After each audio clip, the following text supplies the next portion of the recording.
In this video I will show you how to wire a wash machine motor for DC or AC. And one cable you will take from the brushes. In my case is white and black. I used a white one with one cable from the main coil from the inside.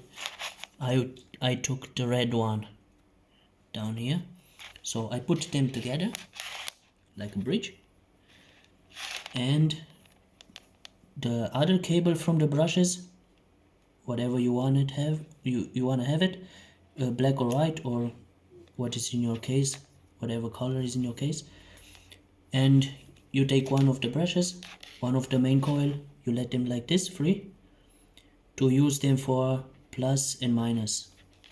So I will show you for DC. This is 15 volt.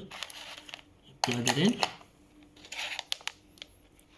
take those plus and minus from the motor, and it's spin. Okay, so but also I plug it in for AC, and this also works.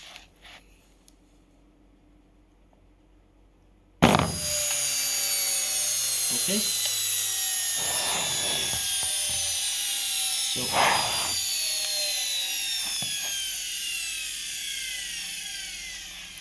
thanks for watching.